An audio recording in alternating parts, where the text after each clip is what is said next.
Okay, hi guys. So Isaac and we are back again for a second video for working out Aikido in your living room or living room Aikido.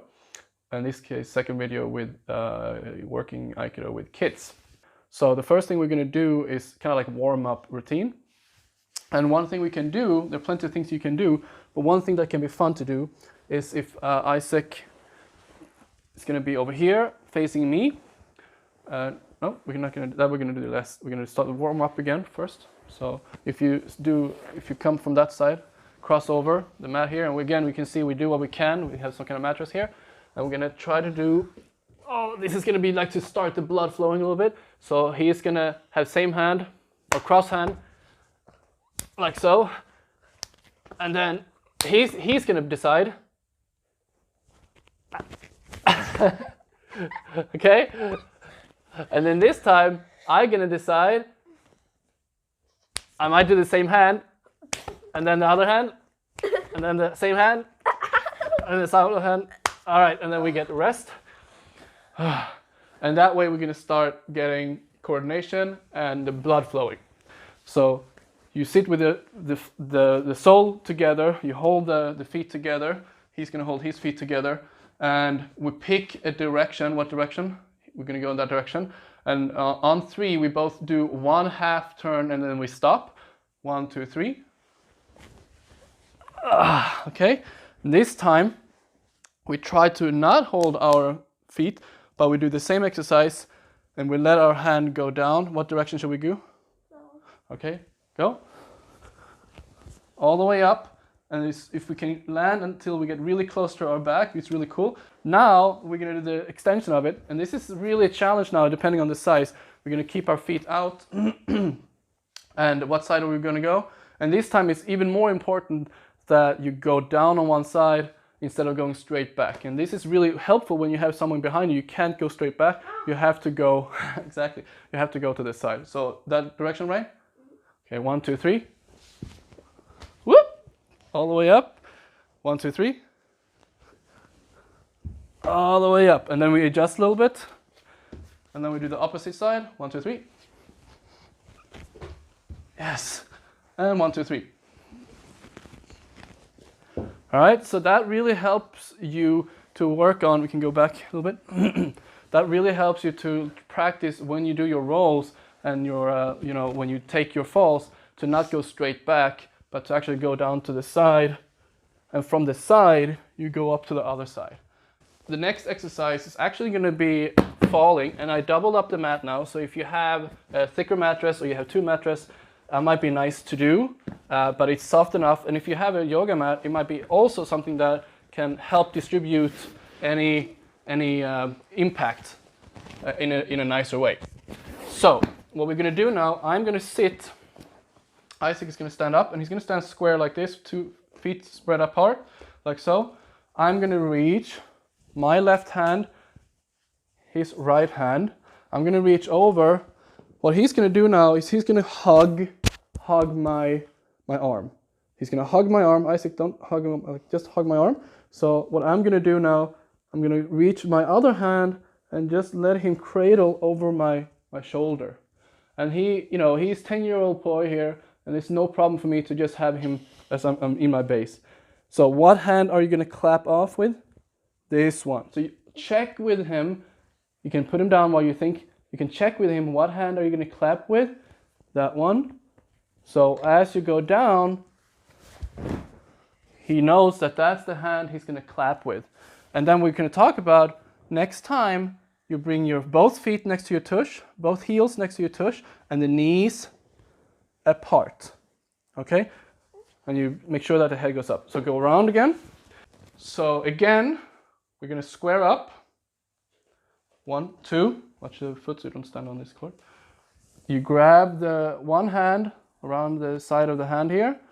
He hugs my arm. You control what arm are you going to clap with. That one, because they tend to forget otherwise.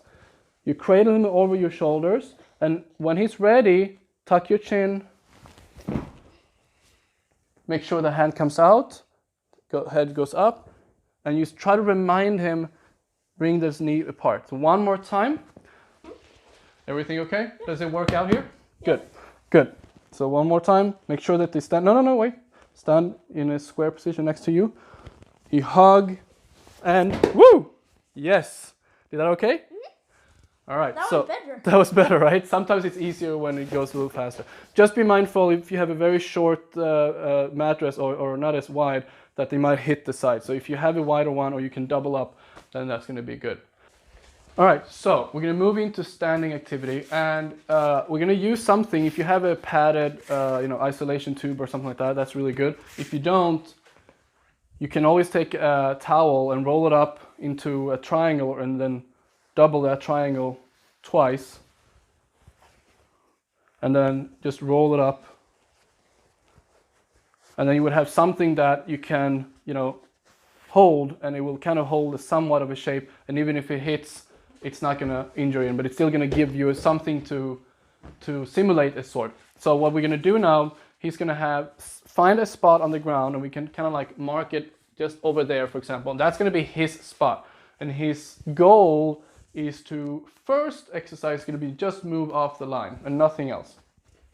And what you're going to do, you're going to start holding the sword over your head, make it very clear when the cut is coming. So we're going to be like this, up with both hands, remember, like so, and out from your body, right, just relax, like so, one up and one down. All right, so as I come, he just moves off, right? So we have a good distance, I can't reach him here, I have to take a full step, he moves off. He doesn't have to worry too much about how he moves off in the beginning, just find that timing.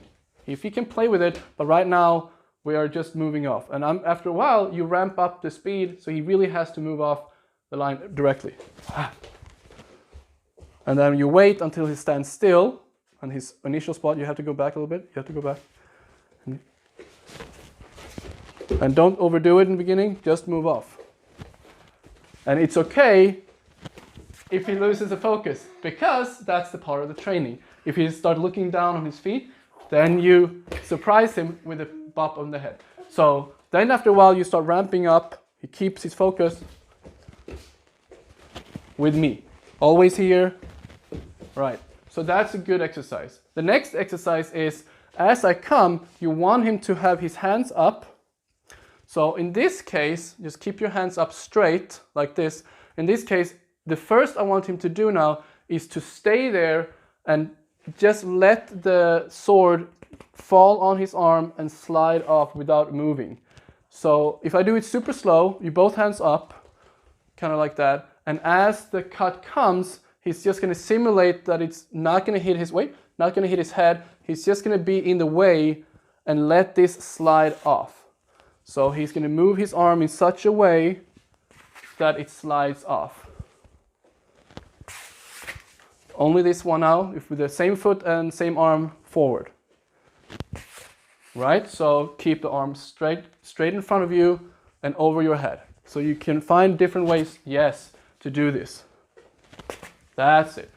When you find that he's doing that, keep the hand up.